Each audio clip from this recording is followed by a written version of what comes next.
Halo teman-teman, selamat datang di channel Di Balik Layar Hidup. Pada kesempatan kali ini, saya ingin berbagi sebuah cerita yang sangat menarik dan penuh makna. Sebuah cerita yang tidak hanya menghibur, tetapi juga memberikan banyak pelajaran hidup yang sangat berharga untuk kita semua. Seperti biasa, cerita ini mengandung banyak hikmah yang bisa kita ambil untuk menjalani kehidupan sehari-hari. Di sebuah kota kecil yang penuh dengan hiruk-pikuk dan kesibukan, hiduplah seorang wanita tua bernama Lina. Meski usianya sudah tak muda lagi, semangatnya tetap membara. Setiap pagi, ia rutin berjalan kaki ke bank yang terletak di pusat kota. Sebuah tempat yang sudah sangat familiar baginya selama puluhan tahun. Pagi itu, langit masih cerah, dengan sinar matahari yang hangat menyentuh permukaan jalan. Nenek Lina melangkah dengan hati-hati, menggunakan tongkat kayu yang sudah sedikit usang sebagai penopang saat berjalan. Ia mengenakan kebaya sederhana yang telah pudar warnanya, serta kain batik yang membalut tubuhnya dengan rapi. Di kepalanya, ia memakai jilbab berwarna coklat tua yang terlihat bersih dan rapi. Di tangan kirinya, Nenek Lina menggenggam sebuah buku tabungan yang sudah tua dan lusuh. Buku itu merupakan satu-satunya bukti tabungan dan usaha kerasnya selama bertahun-tahun. Setiap lipatan dan coretan pada halaman-halamannya menceritakan perjalanan hidup dan kerja kerasnya yang tak pernah mengenal lelah. Hari itu, Nenek Lina datang dengan tujuan yang sederhana tapi penting. Ia ingin mengambil uang sejumlah 1 juta rupiah. Bagi banyak orang, jumlah itu mungkin tidak seberapa. Namun bagi Nenek Lina, uang itu berarti sangat banyak. Uang itu akan digunakan untuk membeli kebutuhan sehari-hari, beras, sayuran, dan beberapa obat yang ia butuhkan untuk menjaga kesehatannya. Di sepanjang jalan menuju bank, Nenek Lina berjalan perlahan melewati toko-toko dan pasar yang mulai ramai. Wajahnya yang penuh keriput terlihat tenang. Meski langkahnya lemah, tapi ada rasa yakin yang kuat di matanya. Ia tahu, meskipun usianya sudah senja, ia masih harus mengurus segala kebutuhan hidupnya sendiri.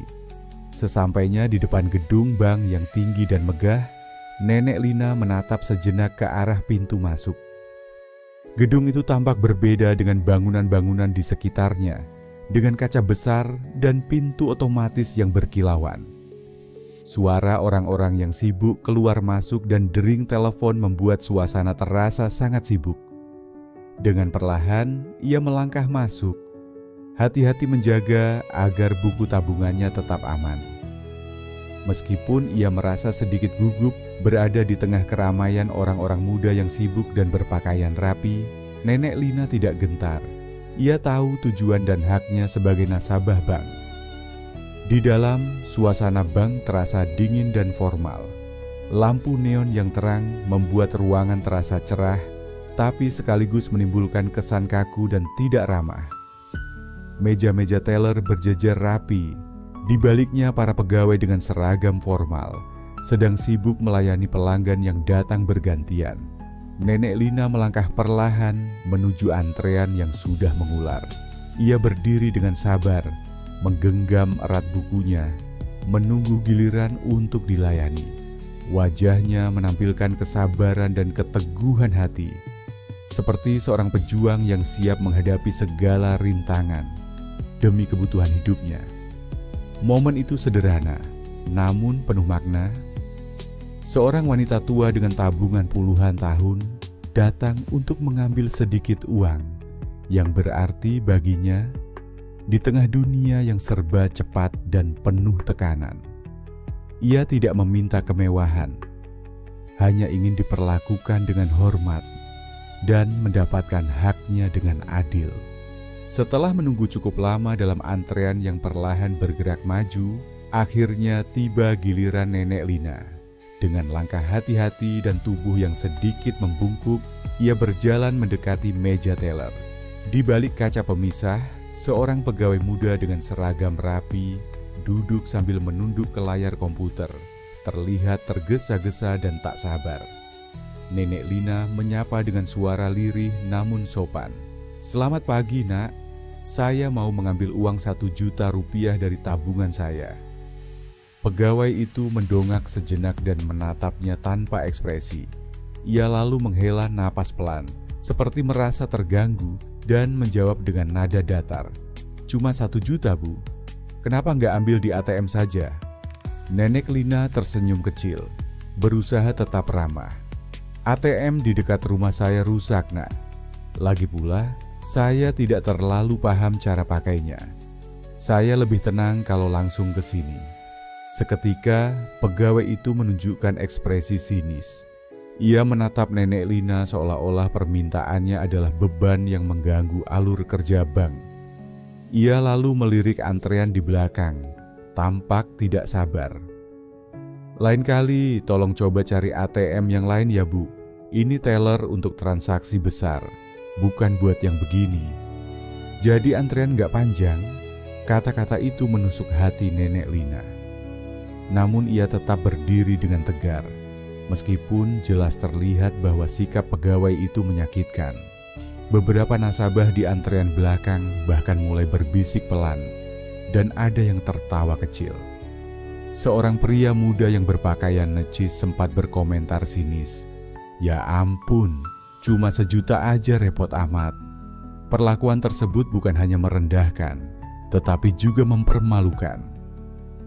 Di ruangan yang terang benderang dan dipenuhi teknologi modern itu, seorang perempuan tua yang datang dengan sopan dan tulus malah dipandang sebelah mata, hanya karena permintaannya dianggap terlalu kecil dan tak menguntungkan. Pegawai bank lalu mengambil buku tabungan dari tangan Nenek Lina dengan gerakan tergesa dan mulai mengetik di komputernya. Tanpa mengucap kata-kata ramah atau senyum sekalipun, ia menjalankan prosedur dengan dingin. Setelah beberapa menit, ia menyerahkan kembali buku tabungan dan segepok uang tunai, sembari berkata singkat, "Nih, udah ya, silakan ke samping. Tak ada, terima kasih, tak ada, hati-hati di jalan, tak ada sentuhan manusiawi." Nenek Lina menerima uang itu dengan tangan yang sedikit gemetar. Ia mengucapkan terima kasih, meskipun tahu sapaan itu tidak akan dibalas dengan tulus. Dalam hatinya, Nenek Lina merasa sedih, bukan karena uang, tapi karena sikap dan perlakuan yang meremehkan. Ia sudah menjadi nasabah bank itu sejak puluhan tahun lalu. Ia menyimpan uang hasil kerja kerasnya, rupiah demi rupiah, selama masa-masa sulit. Tapi hari itu, semuanya seolah tidak ada artinya hanya karena penampilannya yang sederhana dan permintaannya yang dianggap remeh.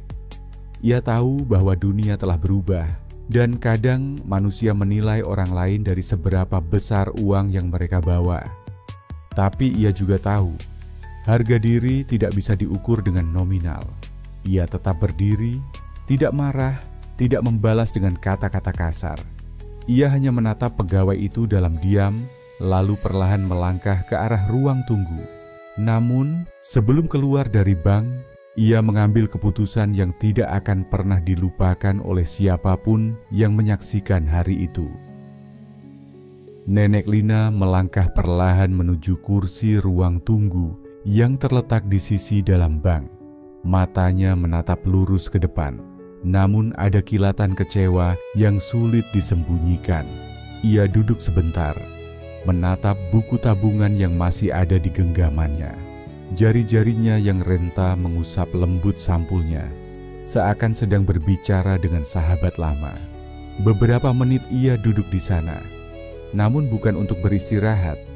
Dalam diamnya, ia mengambil keputusan yang akan mengubah suasana di bank hari itu. Ia berdiri, lalu berjalan kembali ke loket teller yang tadi memperlakukannya dengan tidak hormat. Antrean masih panjang, dan pegawai yang sama terlihat sibuk melayani nasabah lain. Dengan suara tenang tapi mantap, Nenek Lina berkata, "Maaf Nak, saya ingin bicara sebentar. Mohon izinkan saya kembali ke depan, saya belum selesai." Orang-orang di antrean menoleh, beberapa tampak kesal. Namun pegawai itu yang terkejut akhirnya menghentikan sejenak pekerjaannya dan memandang Nenek Lina dengan rasa tidak suka. "Bu, sudah saya bantu tadi. Ada keperluan apa lagi?" katanya dengan nada tak sabar. Nenek Lina tidak langsung menjawab. Ia membuka buku tabungannya, membalik ke halaman terakhir yang mencatat saldo akhir. Dengan perlahan, ia mengangkat buku itu dan menunjukkannya pada si pegawai. Lalu berbicara dengan suara yang cukup lantang untuk didengar banyak orang di ruangan itu. "Nak," katanya dengan suara bergetar namun tegas. "Kamu mungkin merasa transaksi saya tadi tidak penting. Kamu mungkin menilai saya dari penampilan saya. Tapi tahukah kamu berapa jumlah uang yang saya simpan di sini?" Ruangan mulai hening.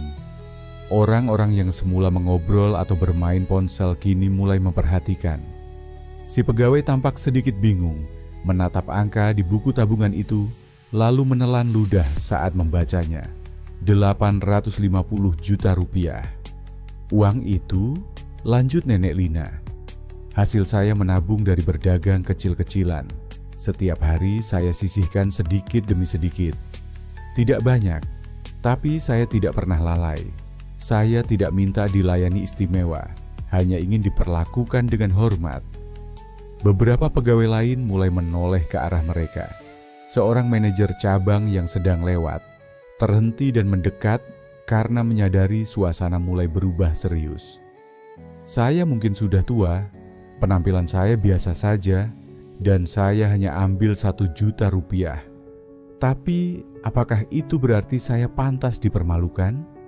Apakah pelanggan seperti saya tak layak dilayani dengan sopan hanya karena tidak bawa setumpuk uang?" Pegawai teller itu terdiam. Wajahnya mulai pucat. Ia mencoba berkata, "Saya tidak bermaksud begitu, Bu." Namun Nenek Lina memotong dengan sopan. "Kamu sudah memperlakukan saya seolah saya beban. Seolah waktu kamu terlalu berharga untuk orang kecil seperti saya. Padahal uang yang saya simpan di bank ini mungkin lebih besar dari banyak nasabah yang kamu layani dengan senyum." Tiba-tiba manajer bank melangkah maju. Ia menundukkan kepala dengan hormat, lalu berkata, "Ibu, saya mohon maaf sebesar-besarnya atas perlakuan yang tidak pantas dari staf kami. Ini kesalahan kami, dan kami akan segera menindaklanjuti." Nenek Lina hanya mengangguk pelan. Ia tidak marah, tidak membentak, tidak mengumbar emosi. Hanya ketegasan dan martabat yang ia tunjukkan. Ia menutup buku tabungan itu perlahan dan menatap pegawai tadi untuk terakhir kalinya. "Lain kali belajarlah untuk menghormati siapapun. Nah, jangan ukur orang dari penampilan dan jangan rendahkan siapapun yang datang hanya karena mereka terlihat tidak penting." Suasana di dalam bank berubah total. Keheningan itu bukan karena rasa takut, tapi karena rasa malu, terutama dari mereka yang sebelumnya menertawakan dan meremehkannya.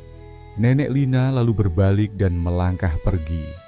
Kepalanya tegak, langkahnya lambat namun penuh wibawa. Ia tidak membawa banyak uang dari bank hari itu, tapi ia membawa kembali harga dirinya dan memberikan pelajaran yang akan dikenang oleh semua orang di ruangan itu. Kisah Nenek Lina tidak berhenti di pintu keluar bank. Justru dari situlah cerita sesungguhnya mulai menyebar. Seorang nasabah yang menyaksikan langsung kejadian itu merekam sebagian peristiwa di ponsel miliknya. Dalam video tersebut terlihat sosok seorang nenek sederhana berdiri tenang di depan loket, berbicara dengan suara bergetar namun penuh wibawa, menunjukkan saldo tabungannya, dan menyuarakan kebenaran tanpa kemarahan. Video itu diunggah ke media sosial malam harinya, disertai caption singkat, "Jangan pernah meremehkan orang hanya karena penampilannya. Ini bukan sekadar tentang uang, ini tentang hormat." Video itu menjadi viral dalam hitungan jam. Komentar demi komentar membanjiri unggahan tersebut. Sebagian besar masyarakat memberikan dukungan penuh untuk Nenek Lina. Banyak yang merasa tersentuh, dan tidak sedikit yang merasa tersindir karena pernah, secara sadar atau tidak, melakukan hal yang serupa. Salut sama keberanian dan ketegasan beliau. Di usia segitu, masih mampu berdiri dan mengingatkan dengan cara yang berkelas. Buat para pegawai layanan publik, ini pelajaran mahal. Hormat itu hak semua orang, bukan milik mereka yang datang dengan jas dan mobil mewah. Sungguh ironis, uang hampir 1 miliar, tapi malah dianggap remeh karena ambil sejuta dan berpenampilan sederhana. Kabar itu akhirnya sampai ke pihak manajemen pusat bank. Dalam waktu kurang dari 2 hari, pernyataan resmi dirilis oleh kantor pusat. Mereka mengakui adanya kelalaian dalam layanan dan menyampaikan permohonan maaf secara terbuka, serta berjanji akan memperketat pelatihan etika pelayanan kepada seluruh pegawainya. Di kantor cabang tempat kejadian berlangsung, perubahan terasa nyata. Pegawai teller yang bersikap buruk kepada Nenek Lina diberi sanksi pembinaan dan diwajibkan mengikuti pelatihan ulang tentang etika profesional dan empati pelanggan. Ia sendiri kemudian membuat permintaan maaf terbuka, baik kepada Nenek Lina maupun kepada publik. Namun perubahan terbesar justru datang dari dalam hati para pegawai lainnya. Mereka mulai lebih sadar dalam menjalankan tugasnya.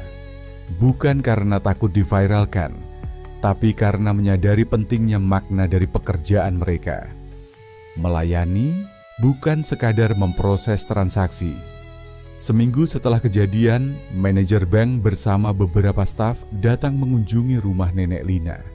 Mereka membawa buket bunga dan surat penghargaan, bukan karena uangnya, tapi karena keteladanannya. Nenek Lina menyambut mereka dengan ramah, meski tetap sederhana dalam sikap dan pakaian. Ia tidak menyimpan dendam. Saya tidak ingin siapapun dihinakan seperti saya waktu itu. Kalau saya diam, mungkin ini terus terjadi ke orang-orang kecil lainnya. Saya hanya ingin anak-anak muda belajar untuk melihat orang dengan hati, bukan dengan mata.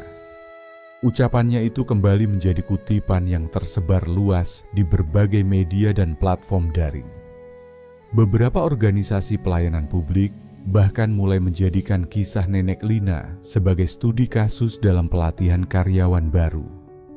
Nama Nenek Lina pun perlahan dikenal masyarakat bukan karena kekayaan, tapi karena keberanian dan ketulusannya.